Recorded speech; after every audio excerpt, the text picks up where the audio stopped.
चलो बच्चों, तो आज हम लोग मैथ्स में चैप्टर नंबर 4 कंटिन्यू करें, जिसका नाम है क्वाड्रेटिक इक्वेशन। देखो, इस चैप्टर में हम लोग क्वाड्रेटिक इक्वेशन की जो सॉल्यूशन फाइंड करते हैं, मतलब जो एक्स की वैल्यू फाइंड करते हैं, उसके अलग अलग मेथड देख रहे थे ना, जिनमें आज हम लोग एक नई मेथड देखें। एक्स की वैल्यू फाइंड करने की एक सबसे सिंपल मेथड तो आती है फैक्टराइजेशन मेथड, मतलब जो ट्राइंगल मेथड कहते हैं वो। अब एक दूसरी मेथड देखें, जो मेथड है क्वाड्रेटिक फार्मूला मेथड, यहाँ तो कहते हैं जनरल फार्मूला मेथड। इसके थ्रू भी हम लोग x की वैल्यू फाइंड कर सकते हैं क्वाड्रेटिक इक्वेशन में। और देखो, ये जो मेथड है ना, वो मेथड सिर्फ इस चैप्टर के लिए नहीं, दूसरे बहुत सारे चैप्टर्स के लिए ये मेथड यूजफुल है आपके लिए, बराबर। जैसे देखो, मैंने आपको पहले ही बोला था कि ये जो क्वाड्रेटिक इक्वेशंस हैं वो ऑलमोस्ट हर एक चैप्टर में आते हैं, आते ही है ना, जिसमें हम लोग ट्राइंगल मेथड यूज़ करते हैं। फैक्टराइजेशन मेथड कहो या ट्राइंगल मेथड कहो, वो यूज़ करते हैं ना ऑलमोस्ट सब चैप्टर में। सेकंड चैप्टर में भी था, 4 में भी है, 5 में, 7 में, और आगे भी दूसरे चैप्टर्स में आएंगे ही आएंगे। हर एक में ये तो आता ही है ना, बराबर ना, क्वाड्रेटिक इक्वेशन जिसमें हम लोग फैक्टराइजेशन मेथड यूज़ करते हैं।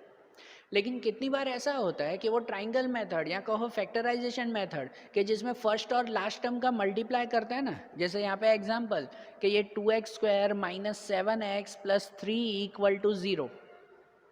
तो इसमें क्या करते हैं कि फर्स्ट और लास्ट टर्म का मल्टीप्लाई, कि जैसे 2 3 जा 6, और फिर उसका ट्राइंगल हम लोग मिडल टर्म में बनाते हैं, ऐसे ना, उसका फैक्टराइज मिडल टर्म में करते हैं। अब ये तो सिंपल है कि 2 3 जा 6, 6 को 7 में फैक्टर करना है तो 6 1 जा, ये तो बन जाता है ना ओरली। लेकिन कितनी बार बड़े नंबर्स होते हैं, है कि नहीं, कितनी बार काफ़ी बड़े नंबर्स होते हैं कि जिनका फैक्टराइजेशन मिलता ही नहीं है या निकलता ही नहीं है ना। आप लोग भी कितनी बार ऐसे कंफ्यूज हो जाते हो कि यार इतने बड़े नंबर्स हैं, अब इनका फैक्टराइजेशन कैसे करें, है कि नहीं।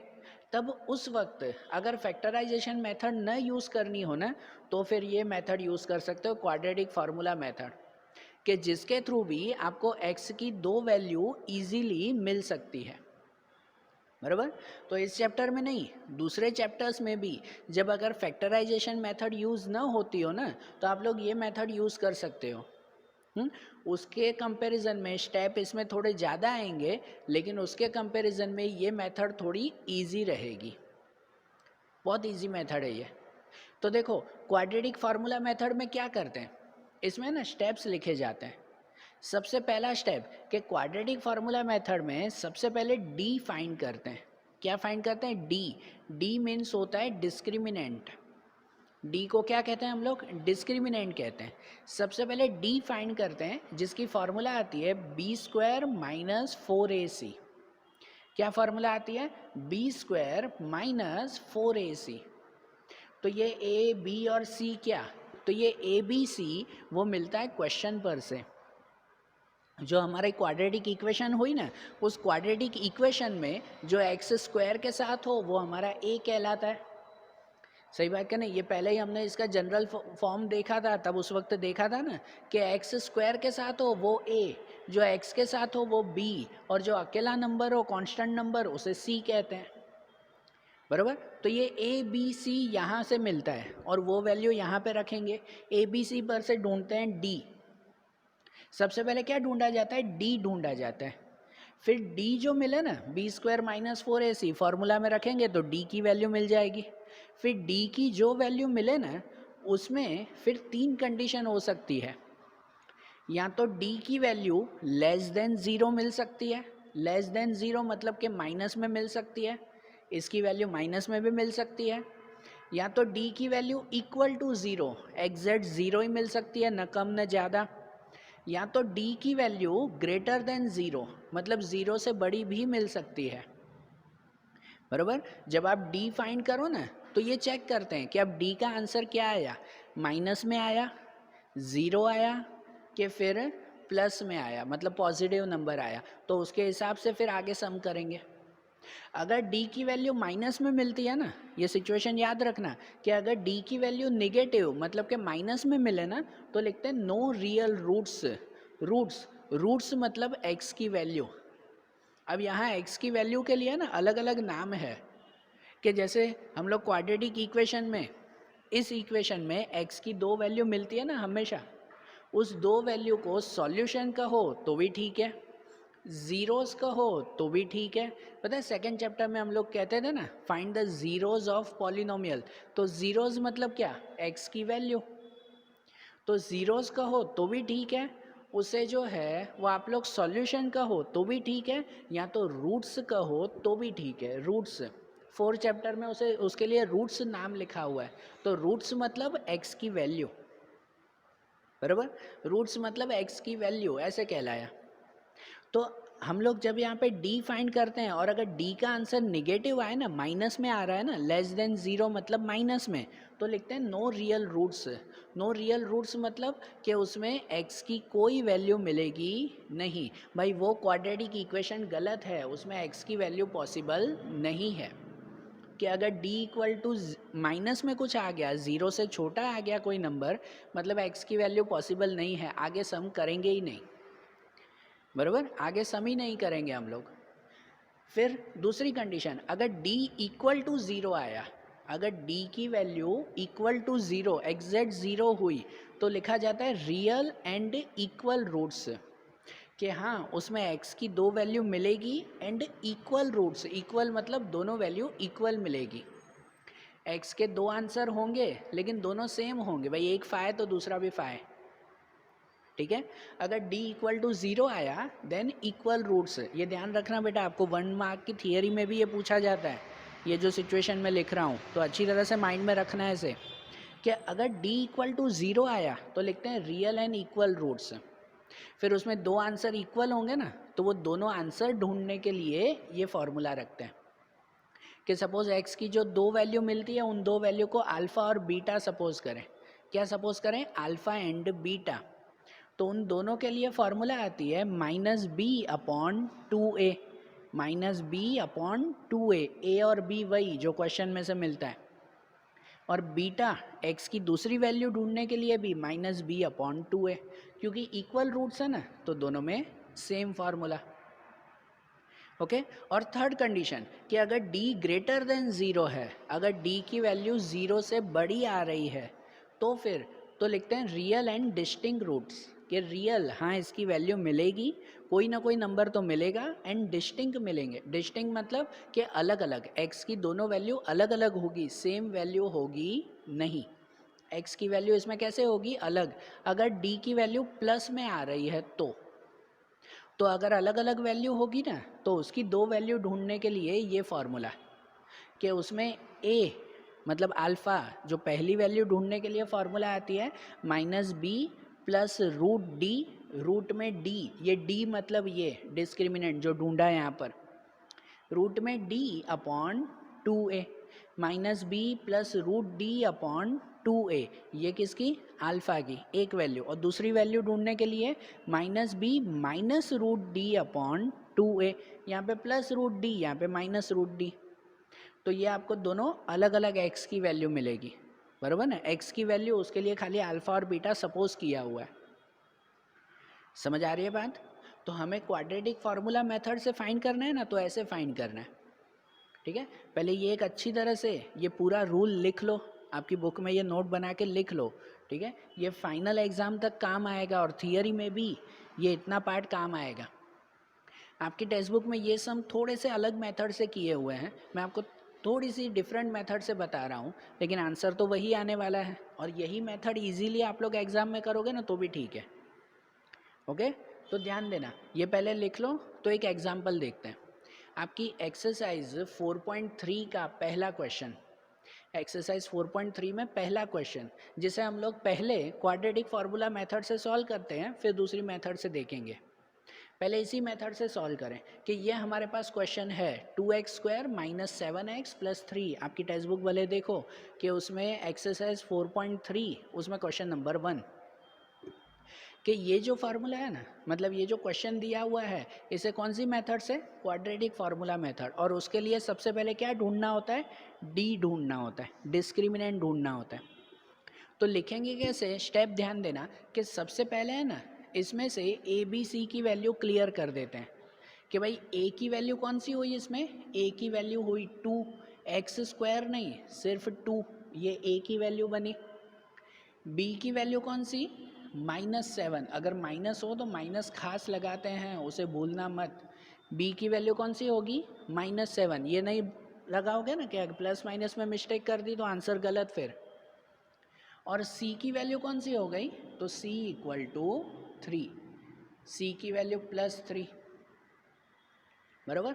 सिर्फ कोएफिशिएंट है, एक्स नहीं लिखना है, खाली coefficient. A equal to 2, B equal to -7, C equal to 3। और इस पर से ढूंढेंगे डी, इस पर से क्या फाइंड करें, डी फाइंड करें, जिसकी फार्मूला आती है b² - 4ac। यही फार्मूला ना, b² - 4ac। तो यहाँ पे सबकी वैल्यू लिखें कि देखो b² मतलब कौन सा, ये -7, -7 का स्क्वायर, ओके, -4ac, तो -4 a की जगह पर 2 और c की जगह पर 3, 4ac तो 4 और a पे 2 और c पे 3, ऐसे आया ना। तो यहाँ पे लिखें कि -7 का स्क्वायर कितना होगा, 49, और स्क्वायर करेंगे तो माइनस का प्लस हो जाएगा ना, फिर तो माइनस की साइन नहीं लगेगी ना, मतलब -7 का स्क्वायर हो गया 49, माइनस इन तीनों का मल्टीप्लाई, 4 2 ज़ा 8, 8 3 ज़ा 24, कितना हो गया उसका आंसर 24। एंड 49 माइनस 24 तो कितना हो जाएगा, 25 हो जाएगा। डी की वैल्यू कितनी मिल गई, 25। ये 25 मिली, तो बताओ इन तीनों में से कौन सी कंडीशन बनी, डी की वैल्यू ढूंढ ली ना। अब इन तीन में से कंडीशन चेक करते हैं, कौन सी कंडीशन हुई, ये हुई ग्रेटर देन 0, 0 से बड़ी वैल्यू है ना, प्लस में है ना, ग्रेटर देन 0 ना।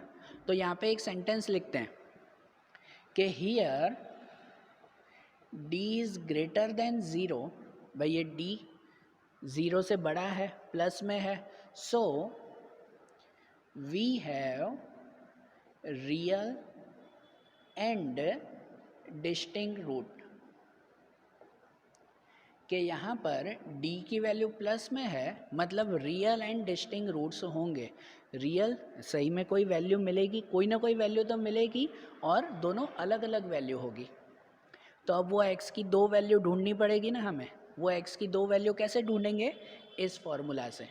ये अल्फ़ा और बीटा मतलब x की दो वैल्यू, तो मतलब उसमें अगर पहली वैल्यू ढूंढे ना, समझो उसे अल्फ़ा कहें, तो फार्मूला आती है -b + √d अपॉन 2a। तो इसमें वैल्यू अगर रखें ना, तो -b, तो b की वैल्यू क्या है, -7 ना। अब यहाँ देखो, ये -b मतलब ये है आगे फार्मूला का -b मतलब ये फार्मूला का माइनस, और b की वैल्यू भी -7 है।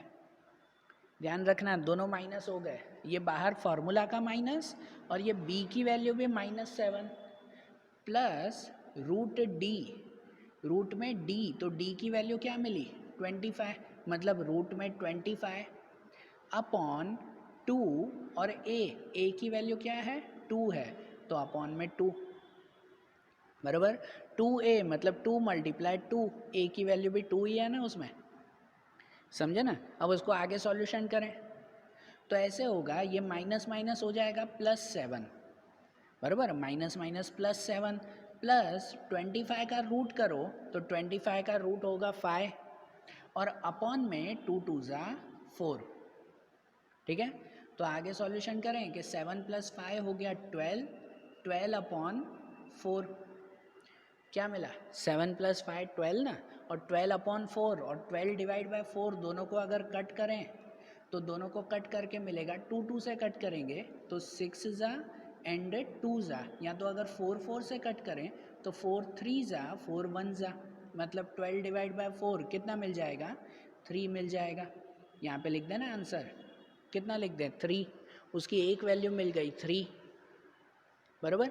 और दूसरी वैल्यू ढूंढें तो यहाँ भले पास में ही लिखेंगे कि ये बीटा ढूंढे, अब मतलब x की दूसरी वैल्यू, तो उसके लिए फार्मूला क्या आती है हमारी, -b -√d अपॉन 2a, ऐसा होगा ना।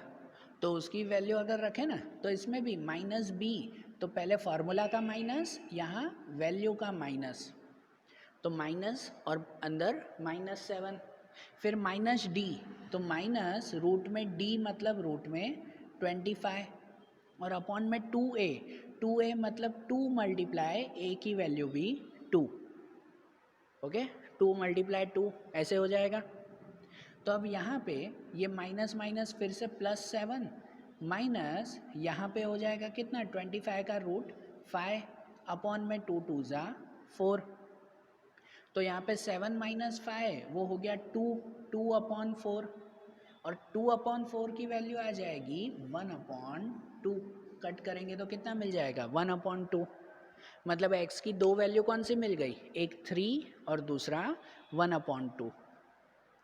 ठीक है, समझ आई बात, इजी है ना। क्या करना है, पहले d ढूंढना है, फिर d में चेक करो कि इन तीनों में से कौन सी कंडीशन आ रही है d की, और फिर उसके हिसाब से अल्फ़ा और बीटा ढूंढ लो। अब यही क्वेश्चन अगर फैक्टराइजेशन से ट्राइंगल मेथड से भी सॉल्व करोगे ना, तो उसका ट्राइंगल बना के देखना तो भी आंसर यही आएंगे, बराबर। अगर ट्राइंगल मेथड से सॉल्व करोगे तो भी यही दोनों आंसर आने वाले हैं, और हमने ये क्वाड्रेटिक फार्मूला मेथड से फाइंड किया तो भी यही दोनों आंसर मिले। ठीक है, तो आपको अब एग्ज़ाम में पूछा हो ना, मेंशन किया हो कि भाई इस फार्मूला से फाइंड करो, तो फिर यही मेथड से करेंगे। अगर मेंशन ना हो तो आप लोग कोई भी फार्मूला से फाइंड कर सकते हो, जो फार्मूला आपको ईजी लगे। तो ये समझ में आया ना, तो ये भी लिख लो, पहला क्वेश्चन भी लिख लो। तो फिर आगे हम लोग अब इसी 4.3 का ही फिर दूसरे क्वेश्चंस देखें। ओके, चलो देखो क्या अब उसमें ही आगे जो फर्स्ट क्वेश्चन देखा, अब सेकंड क्वेश्चन, यहाँ पे second, third and fourth question भी देखें। तो देखो अब सेकंड क्वेश्चन में है 2x² + x - 4 = 0, ऐसा दिया हुआ है ना। तो इसे भी उसी क्वाड्रेटिक फार्मूला मेथड से सॉल्व करें। तो इसमें भी सबसे पहले क्या d ढूंढना होगा ना, उससे भी पहले a b c की वैल्यू इसमें क्लियर कर दें। तो ऐसे हो जाएगा इसमें कि a की वैल्यू हो जाएगी 2, a की वैल्यू ये 2, b की वैल्यू 1, x के साथ कुछ भी नहीं दिया हुआ मतलब क्या गिनेंगे 1 गिनेंगे, और c की वैल्यू हो जाएगी -4, c की वैल्यू क्या हो जाएगी -4। a b c हो गया, तो ढूंढेंगे d ढूंढें भाई b² - 4ac। तो यहाँ पे लिखें b² मतलब किसका स्क्वायर, 1 का स्क्वायर, बराबर ना, 1 का स्क्वायर -4, a की जगह पे लिखेंगे 2 और c की जगह पे लिखेंगे -4। सही बात कि नहीं, माइनस है तो माइनस ही लिखेंगे ना c में। तो यहाँ ऐसा हो जाएगा कि 1 का स्क्वायर 1, यहाँ पे इन तीनों का मल्टीप्लाई करें ना, पहले साइन देख लो, ये माइनस और ये भी माइनस, तो माइनस माइनस प्लस, और तीनों का मल्टीप्लाई 4 2 ज़ा 8, 8 4 ज़ा 32, तो 32 + 1 कितना हो जाएगा 33 हो जाएगा। तो ये d की वैल्यू मिल गई हमें 33। अब ये वैल्यू जो 33 मिली, तो मैंने d की आगे 3 कंडीशन लिखवाई ना, बराबर ना। उसमें ये कौन सी कंडीशन हुई, d is greater than 0, plus में आंसर मिला है। तो अगर प्लस में आंसर मिला है मतलब अल्फ़ा और बीटा दोनों अलग अलग फार्मूला लगेंगे ना उसमें, बराबर ना। वो फार्मूलाज पहले लिख लेना अच्छी तरह से बुक में, तो आगे ये सम करना। तो यहाँ पे लिखेंगे कि here d is greater than 0, d 0 से बड़ा है, प्लस में वैल्यू है, so there is real and distinct root, या तो we have real and distinct roots, कि हमें यहाँ पर रियल और दोनों अलग अलग आंसर मिलेंगे। तो उसमें पहला आंसर ढूंढे ना, अल्फ़ा x की पहली वैल्यू, तो उसकी फार्मूला क्या है -b + √d अपॉन 2a।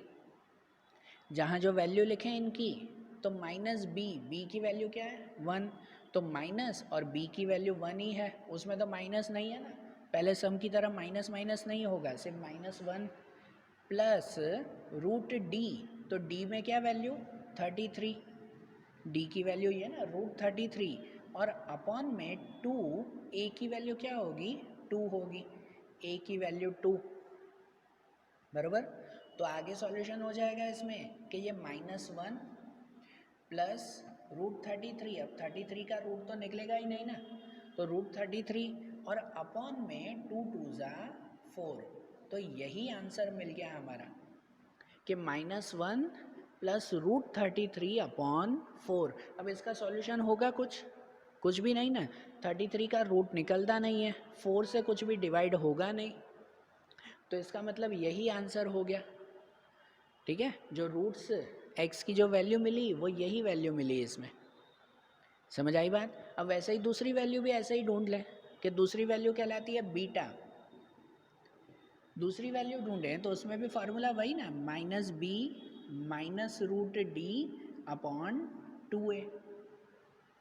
मतलब इसमें -b तो -1, b की वैल्यू ये 1, -√d तो -d पे लिखेंगे 33, बराबर, √33 अपॉन 2 a की जगह पर 2, a की प्लेस पर भी 2 लिखें, तो यहाँ हो जाएगा हमारा कि ये -1 वो तो वही रहेगा, -√33 भी चेंज नहीं होगा, और नीचे 2 2 ज़ा 4, तो ये हमारी x की दूसरी वैल्यू, बराबर। x की दो वैल्यू ढूंढनी थी, वो दोनों वैल्यू मिल गई ना यहाँ से। समझ आया? ठीक है, पहले d ढूंढना और उस पर से x की दो वैल्यू ढूंढना, फिर जो भी वैल्यू मिले ना, जहाँ तक कैलकुलेशन होता हो वहाँ तक करेंगे। अब कुछ भी आगे कैलकुलेशन नहीं हो रहा है तो ये हमारा आंसर। ओके, अब ऐसे ही देखो थर्ड वाला भी, इसमें ही थर्ड वाला भी देखें। इसमें दिया हुआ है 4x² plus 4√3x plus 3 equal to 0। तो इसमें भी a b c की वैल्यू ढूंढे ना, तो a की वैल्यू क्या हो गई 4, a की वैल्यू 4 प्लस b की वैल्यू फिर b की वैल्यू 4√3, ठीक है ना, ये प्लस 4√3 एंड c की वैल्यू 3। ऐसे आ गई तीनों की वैल्यू, तो उस पर से d ढूंढे, ये सब प्लस में ही है, तो अब d की वैल्यू फाइंड करें, b² माइनस 4ac। तो b² मतलब किसका, 4√3 का स्क्वायर, -4 a की जगह पे 4 और c की जगह पर 3, बराबर। ऐसा आया ना, ये समझ आ रहा है ना? तो अब इसमें देखो 4√3 का स्क्वायर कैसे करते हैं। देखो मैं रफ में बता रहा हूँ कि अगर 4√3 का स्क्वायर करना हो ना, तो इनके स्क्वायर में पहले 4 का स्क्वायर हो जाएगा, कि 4 का स्क्वायर कितना होगा 16, 4 का स्क्वायर 16 और √3 का स्क्वायर कितना होगा ओनली 3, रूट हट जाएगा ना। ऐसा ही करता है ना कि 4 का स्क्वायर 16 और √3 का स्क्वायर रूट हट जाएगा सिर्फ 3, और 16 3 ज़ा हो जाएगा 48, 16 3 ज़ा 48, मतलब कि ये 4√3 का स्क्वायर करो तो वो कितना बनता है 48 बनता है, बराबर। ये डायरेक्टली लिखना है, ऐसा भी आगे बहुत सारे चैप्टर्स में आएगा। तो ये ओरली कैलकुलेशन होनी चाहिए, जब भी रूट का स्क्वायर करो तो पहले नंबर का स्क्वायर अलग, रूट का स्क्वायर अलग, फिर दोनों का मल्टीप्लाई। ओके, तो ये 48 और माइनस इनका अगर मल्टीप्लाई करो तो 4 4 जा 16, 16 3 जा 48, दोनों 48, मतलब आंसर 0, d इक्वल टू कितना मिल गया 0 मिल गया। तो वो दूसरी कंडीशन बताई थी ना, 3 कंडीशन लिखवाई थी, उसमें थी ना सेकंड कंडीशन, तो यहाँ पे लिखेंगे कि here d equal to 0, so we have, या तो there is real and equal roots. यहाँ रूट्स कैसे मिलेंगे, रियल एंड इक्वल, मतलब इसमें अल्फ़ा और बीटा जो दो ढूंढते हैं ना, वो दोनों सेम मिलते हैं, दोनों इक्वल होते हैं, है कि नहीं। फार्मूला लिखवाई थी ना उसकी, वैसे ही मतलब इसमें अगर पहले अल्फ़ा ढूंढो तो उसकी फार्मूला आती है -b/2a, ये फार्मूला ना -b/2a, d नहीं आएगा इसमें, इसमें कैसे ये प्लस d और माइनस d यहाँ पे लिखते थे, वो नहीं लिखेंगे क्योंकि d तो 0 ही हो गया ना, वो लिखने की ज़रूरत ही नहीं है। तो -b/2a मतलब कि b की वैल्यू क्या लिखेंगे 4√3, -4√3 अपॉन 2 a की जगह पे लिखेंगे 4, बराबर। यहाँ चाहिए तो 4 4 पहले ही कट कर सकते हो, डायरेक्टली कट हो जाएगा ना, क्योंकि ये भी 2 के साथ मल्टीप्लाई में है, ये भी मल्टीप्लाई में है √3 के साथ, तो मल्टीप्लाई वाले पहले ही कट हो जाते हैं। तो ये 4 4 कट, बचा क्या ऊपर -√3 अपॉन 2, ये x की पहली वैल्यू, और दूसरी वैल्यू भी अगर ढूंढो बीटा, तो उसमें भी तो यही ना, ये तो सिर्फ बताना होता है, होगा तो सेम ही ना, -b/2a, इक्वल रूट्स हैं दोनों सेम, तो खाली बताएंगे यहाँ पर कि इसकी वैल्यू भी वही -4√3/2, a की जगह पर 4, ये भी 4 4 कट, मतलब इसकी वैल्यू भी -√3/2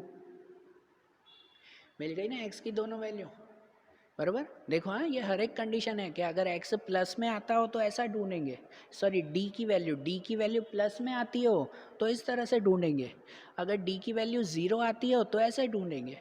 अब एक और कंडीशन देख लें क्वेश्चन नंबर 4 में, कि हमारा 4th क्वेश्चन देखें, इसमें अगर पहले ए बी सी की वैल्यू कंफर्म करें तो a की वैल्यू 2, b की वैल्यू 1 और c की वैल्यू 4, तीनों प्लस में ही है ना, बराबर। तो ये ए बी सी पर से ढूंढेंगे d की वैल्यू -b² -4ac, ये फार्मूला ना, तो यहाँ सबकी वैल्यू लिखें कि b² मतलब 1 का स्क्वायर, -4 a की जगह पर 2 और c की जगह पर 4, 4ac मतलब 4 × 2 × 4, तो यहाँ 1 का स्क्वायर 1, यहाँ माइनस में ही रहेगा, यहाँ 4 2 ज़ा 8, 8 4 ज़ा 32, और 1 - 32 अगर करो तो वो मिलता है -31। यहाँ d की वैल्यू क्या मिली, माइनस में मिली, हमें निगेटिव वैल्यू मिली, बराबर ना। तो यहाँ पे ऐसा लिख सकते हैं कि here d is less than zero मतलब ज़ीरो से छोटा है, माइनस में है ये, सो देयर इज़, या तो we have no real roots, मतलब x की कोई वैल्यू नहीं मिलेगी, आगे अल्फ़ा बीटा सम करना ही नहीं है हमें, बराबर ना, आगे होगा ही नहीं, क्योंकि इसमें x की कोई वैल्यू मिलेगी ही नहीं, फिर d माइनस में आया तो सम गलत, मतलब ये इक्वेशन ही गलत है हमारी। समझ आ रही है अब ये बात? तो देखो d की तीनों कंडीशन पता चल गई ना हमें, कि अगर d प्लस में आता हो तो x की वैल्यू ऐसे मिलेगी, 0 होता हो तो ऐसे, और अगर d माइनस में होता हो तो x की कोई वैल्यू नहीं। समझ में आई है मेथड, क्वाड्रेटिक फार्मूला मेथड? तो आज ये चारों सम अच्छी तरह से देख लो। अब उनके बाद इनके आगे के जो क्वेश्चंस हैं और जो प्रॉब्लम सम्स हैं वो अब हम लोग कल के वीडियोज़ में देखेंगे। Okay, thank you.